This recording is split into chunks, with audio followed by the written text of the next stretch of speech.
All right. If it's all right with everyone in here, I am going to go ahead and start sharing and get started.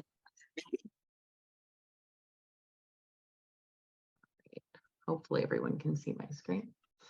Awesome. Well, good morning, everyone. I want to thank everyone for coming to our session. Briefly want to introduce ourselves and the team that we brought today. My name is Kati Solymosi. I'm currently a graduate student at Bowling Green State University studying curriculum and instruction. I've been involved in math camp for the last probably 5 years. And while I was an undergrad, I was an executive co-leader, and now I'm an executive graduate leader. I'll go ahead and have Stephanie introduce herself next. Hi everyone, my name is Stephanie Kafer and I also attend BGSU. I'm a 4th year right now, a senior studying in adolescent to young adult integrated mathematics education. So basically I want to teach grade ranges 7 through 12. And I'll let Zoey go next. Hi everyone, I am Zoey Berger. I am currently a senior at Bowling Green State University studying AYA integrated mathematics, and I am the current math camp energizer. And I'll pass it off to Ryan. Good morning, everyone. My name is Ryan Griesmer. I am also currently a 4th year 7 to 12 mathematics education undergraduate, and I am one of the current math camp executive co-leaders. And next year I will be one of the executive graduate leaders. So back to Kati. All right, thank you guys. So today, pretty much, we're just going to share a little bit about what Math Camp's about and some of the recent innovations that we've been able to do with the help of some of our really awesome school partners in the area. I want to thank Letha Ferguson for being here today too. It's amazing to see you, and we're excited to be able to share some of the work that we have done with Toledo School for the Arts.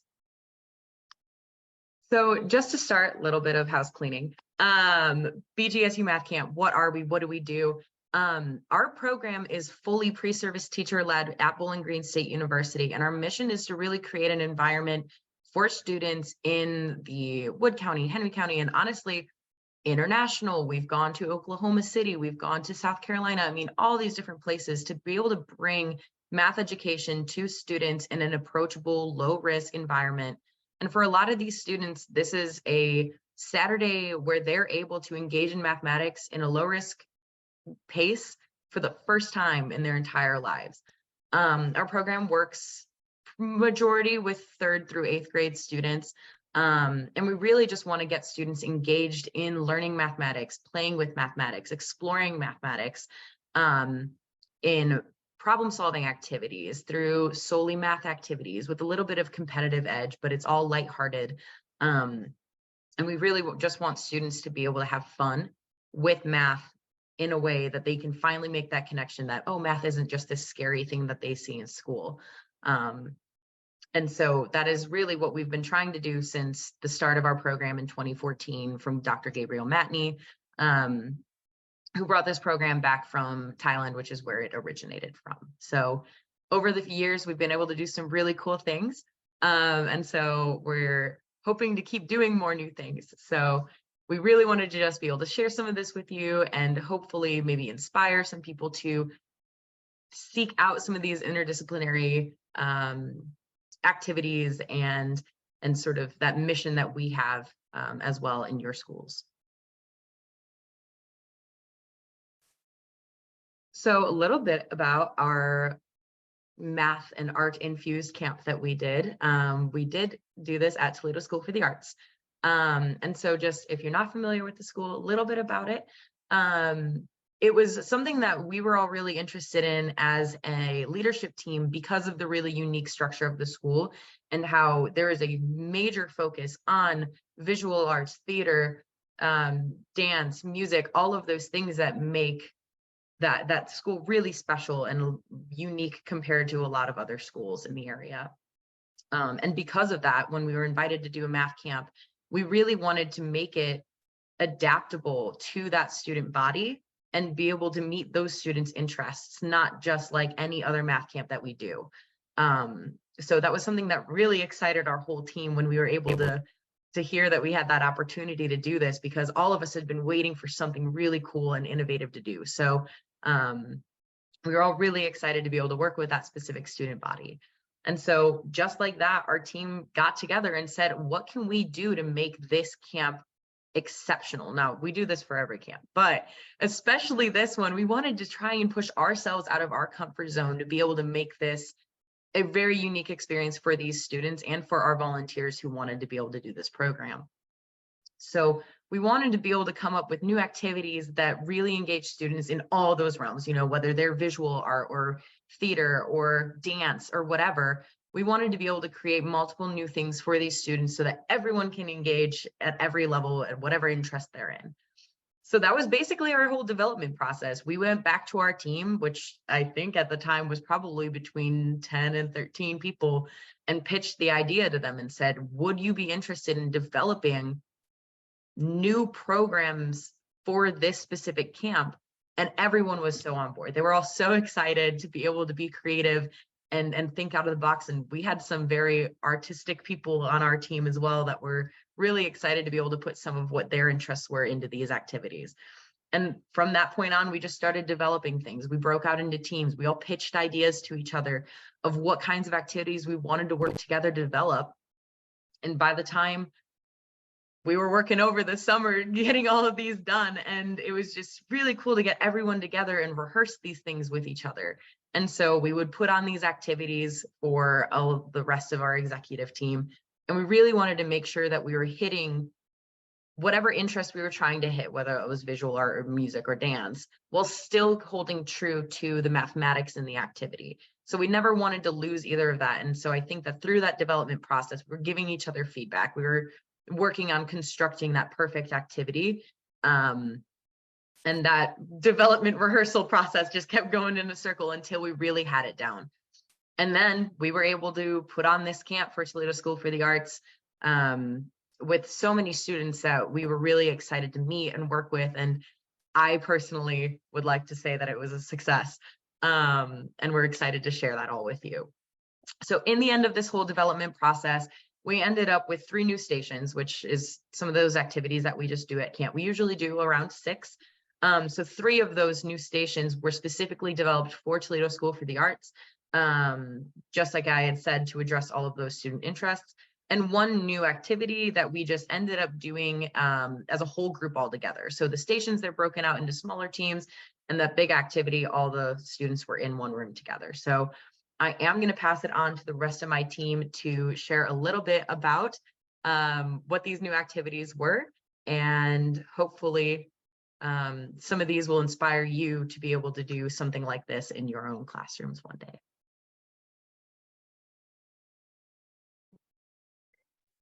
All right, one of the pillars we wanted to hit as an interest to our students was dance. We knew there was a lot of students that attend Toledo School for the Arts that choose dance as their program. And so we wanted to incorporate math in that some way. And our first thought was transformations, right? We're watching something move across a graph or move across a plane. And it's very similar to the way that dancers move across the stage. So we paired these 2 ideas together and started developing a station that we ended up calling Dance Dance Transformation. So how it worked was students were given a chance to explore a Desmos graph activity where we saw linear equations and how they moved when we added a positive y-intercept, how they moved when we did a negative y-intercept, what happened when we changed our slope to negative, what happened when we increased our slope by a integer greater than 1, what happened when we used a fraction out front. All of those things we looked at, and we described what the students were noticing and how the linear line was changing.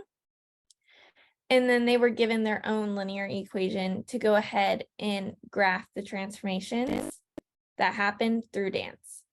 So say if their equation had a negative out front, they might spin around to show that I'm flipping the direction of my slope. Or if they had to go up because there was a positive y-intercept, they might show themselves like expanding and moving upwards throughout their dance. And then they presented them to their other group mates, and the groups had to try to guess what equation they were mapping out, what they were dancing. So all of this worked together. We had lots of students that were interested in this, that they had a lot of fun. This was a new topic for them, as it is transformations only begin in the 8th grade. And so some of this was even algebra stuff in working with 7th and 8th graders. This was definitely new for them. So that was a struggle for them, but they really were able to incorporate their interest in dance and move through that struggle to show how it's happening on the graph.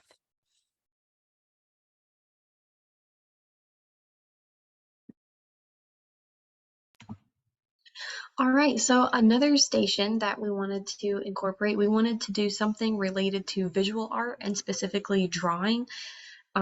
So this one was called Mondrian Mayhem, and it is, so as you can see in the pictures, the materials that the students used were laminated grids that started off 4x4 grids, and then as students got through each grid, as I'll explain what they did on each grid, they moved up to bigger sizes. So the larger sizes were a little more difficult to work with. So we had that differentiation for students that, understood the process and wanted to challenge themselves as they went along. So they started with the laminated grid and 3 different colors of expo markers. So if you've ever heard of Mondrian art, his art includes, and team correct me if I'm wrong, but his art includes 3 different colors, and he only uses those colors in all of the art pieces, and none of the colors connect. Is that right? So they're never side by side with each other. So it was cool to get to integrate the mathematics as well as this art piece. And so here's what the station was all about. The student's job was to take the blank laminated grid, as you can see in the bottom left portion of the slideshow, and their job was to divide that grid into various rectangles using different dimensions. So this also got into some talk of, is a 1x2 rectangle the same as a 2x1 rectangle? And we define that as the same thing in this case. So if it was a 1x2, then you could not draw also a 2x1. You had to use different dimensions for each of your rectangles, and each one must be a different color.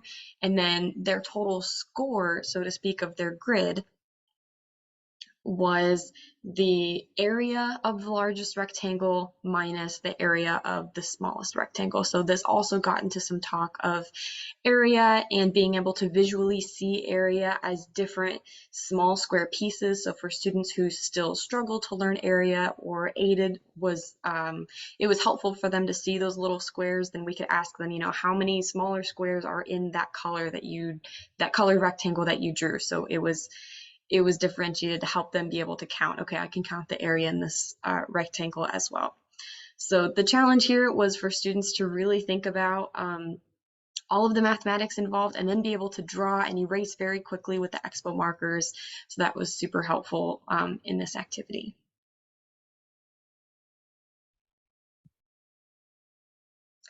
All right, and one of the other stations that we did, the stations, like was mentioned before, are smaller grouped activities, so they're about 15 to 20 minutes long. This station was called The Next Dimension. This station focused on relaying architecture and the art of architecture with the mathematics of building that, focusing on maths of a geometric figure.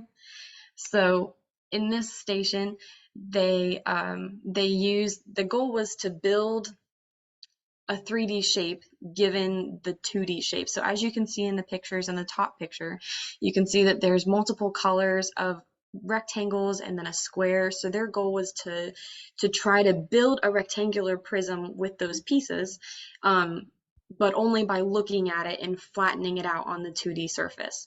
So the way the station started, actually, the station leaders brought in like a cardboard box, a pizza box that was broken down completely flat so that we could show students, okay, this is the flat representation of the cardboard box, now build it. So the station leaders actually had the students build up the cardboard box, and they could see, okay, like when I fold this makes a 3D shape, which was the whole theme of this station.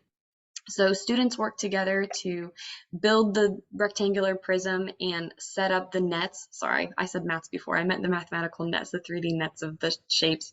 So their goal was to discover multiple nets of a 3D rectangular prism with their group.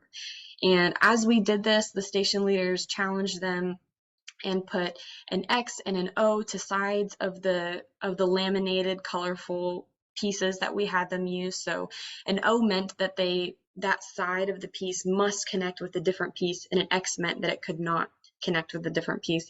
It's a little hard to explain. I know it's easier to see in person, but this did challenge the students to kind of rethink their net and rethink the frame of how to build it up. And then when they think they had a net that would work, that would build up into the rectangular prism, we gave them pieces of tape to use and actually try and see if that worked out. So this connected all of the visual aspects of working with hands-on mathematics, as well as thinking about how it could possibly relate into architecture and that nature.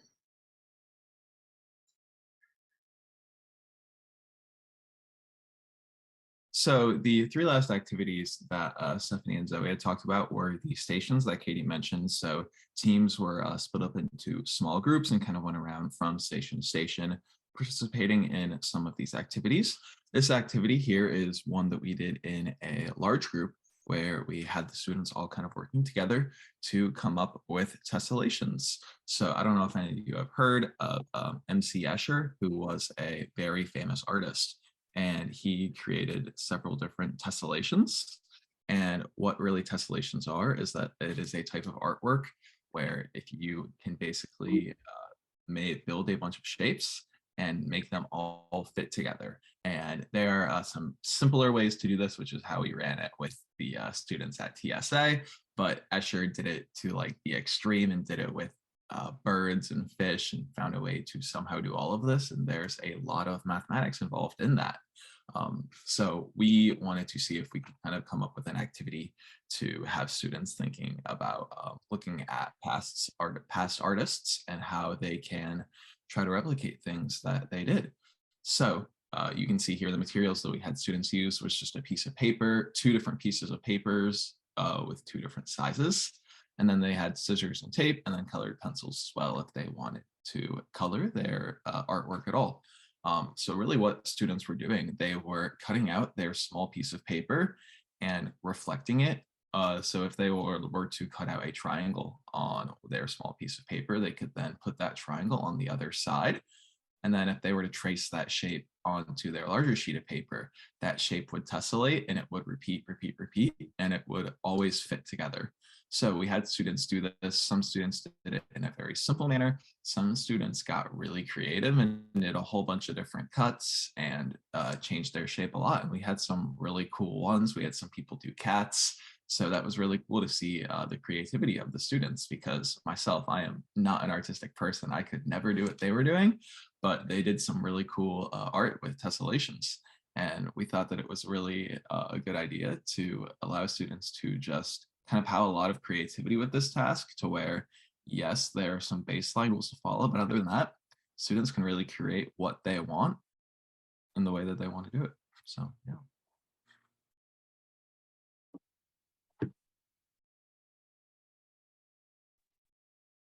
So we at Math Camp Leadership have been working to continuously update our program and make it fit for our camps that we have today. So our first change was fitting our program to match the needs of our students, and we did that at TSA. But also we focused on changing our families for this camp. So our families used to be a whole bunch of old mathematicians that are dead, old white guys, all of that stuff, like your Archimedes, your Pythagoras, Euler, Euclid, all of those. Instead, we changed it to include half men, half women. multiple nationalities, people of color, and to be more contemporary. So our current families are now Katherine Johnson, who was female African-American. Sophie Germain was a female white French mathematician. Miriam Mirzakhani was female and Iranian. Van Chung was female Asian and Taiwanese. Benjamin Banneker was male African-American. Alan Turing was male white and British and also non-heteronormative. And Carl Gauss is male white and German. And Stephen Hawking is male, white, and British, and also a person with a disability. So we included all of these things so that all of our campers can feel represented by their family and can see themselves as being a future mathematician. So one of the most recent updates that we have done as a math camp team, Katie mentioned in the beginning that we are always trying to do new types of innovations. And another way that we wanted to do that is through nutrition. We had a student at BGSU come to math camp who is studying dietetics, and she was, curious about how dietetics is integrated into math and how we could possibly try to show students about that relationship. So last November, we actually went to Napoleon Elementary and we ran a dietetics infused math camp. So a lot of the elements of a traditional math camp were present, but our main goal with this math camp was to integrate dietetics and math to show students about nutrition and showing them that mathematics and nutrition is connected. It's not something that is, on two opposite ends. I think another important thing with this is that a lot of students typically think that mathematics is its own realm that doesn't really impact other parts, and showing students that it is related to something like nutrition, which every kid eats, every kid, hopefully, especially after this math camp, is becoming educated on nutrition.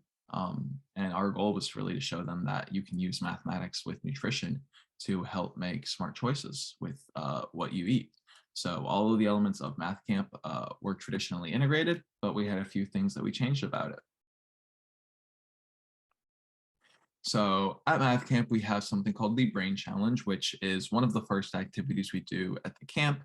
And it is just like 6 or so questions where students are problem solving, and they're not necessarily super difficult math problems, but they're definitely problems that students probably would not see in a traditional math classroom, and they really need to think about and use problem solving skills. Instead of doing a traditional brain challenge, we actually integrated several different dietetics problems into the brain challenge. We talked about things like nutrition labels, figuring out how many calories were in a thing based off of the different nutrients that it has. We talked about serving sizes. We also did a this versus that with servings, where we gave students an option and we said, how many calories, what do you think has more calories? Like 5 watermelon slices or like 1 honey bun? And students would have to kind of figure out and think, okay, well, watermelon is definitely healthier and probably has less calories, but 5 slices, is that more or less calories than 1 honey bun? We had a new station called Electrolyted Up, where we focused on electrolytes and what they do in our bodies. So we kind of educated students about what electrolytes are. And then we had an activity where we had chocolate milk, water, Gatorade, and orange juice. And we had students using these different types of devices. We were able to have students measure the electrolytes in each of the beverages, so that they were able to see, which of these would be the best to fuel my body after exercising. And it was really cool because a lot of the students and some of us were also surprised by the different results that it showed. That was something we had ended up testing this activity. And when we ran it with the students, it was really, really fun. We also have something in math camp called the Amazing Math Race. And that is typically in a traditional math camp. It's kind of like a relay race with math, where students and their teams split off into 2 different groups. And from there, they kind of rotate back and forth between solving different math problems. This time we did a My Plate edition of the Amazing Math Race, where students were thinking about how many servings should be in a traditional My Plate. Not only were they doing it with math, but we actually had a My Plate, like we bought plates and made them into My Plates. And we also had different colored balls to represent the 5 different food groups that are in a My Plate. And we ended up having students kind of go through and figure out, well, how many servings of fruit do I need? How many servings of dairy do I need? So yeah, food is definitely very much an attention getter when it comes to kids. So showing them that, kind of showing them what a healthy balance of food looks like, as well as showing them the mathematics involved, was a really cool thing.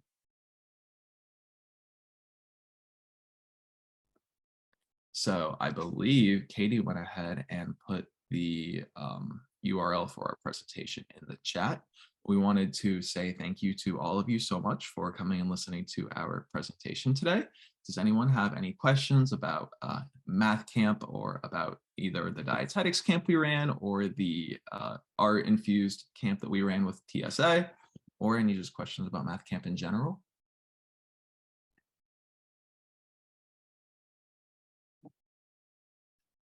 And if not, I actually do have something that I want to throw out to some of those who have been listening and watching us. You know, one of those things that Math Camp is all about is always about new innovations. And we love being able to partner with new schools and work with new programs. And if anyone has any recommendations or suggestions or interest in working with BGSU Math Camp, if you're local, even if you're not local, we're always interested. But also on this screen, on the bottom left, we have our BGSU Math Camp website. If you're interested in learning more about our program, we've got links to all of our upcoming camps for this spring, as well as some photos, just lots of cool stuff on that website. If you're interested, that URL also sends you there. In the middle is our Math Camp BGSU email. If you have any questions after this, or interest in learning more about our program, working with us, whatever, that is a really good place to reach us. And also all the way on the right, we have our Facebook, Twitter, Instagram, and YouTube channel, which is new. Shameless plug here. So all of those are places that you can see all the things that we're doing actively, especially on Facebook, Twitter, and Instagram. We keep those updated very regularly. On Mondays, we post Math Problem Mondays, which are really exciting. So if you need a little brain challenge on a Monday morning, you can go on any of our social medias and engage in those. And our YouTube channel actually is brand new and has a little snippet. I think it's about a 10-minute long clip of one of our more recent camps that our affiliate coordinator has put together and made a sort of promotional type of video from that camp with all of the really cool things that we were able to do there. So if you want to be able to see what does a math camp actually look like, I know we've kind of described it a little bit, but if you really want to see what a whole day of math camp really looks like, there is a really good video on our YouTube channel now.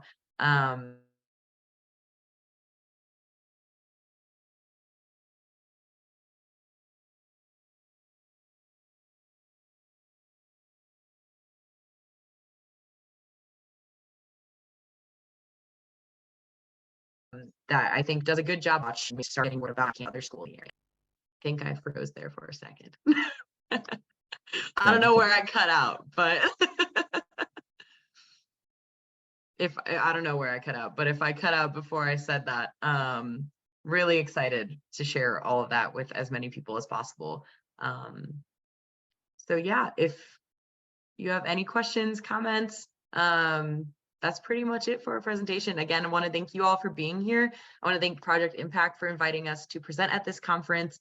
It's always a great opportunity to talk to in-service teachers and pre-service teachers and all those people who are involved in making the educational community a better place. So thank you all for being here, and I hope you have a great rest of your day.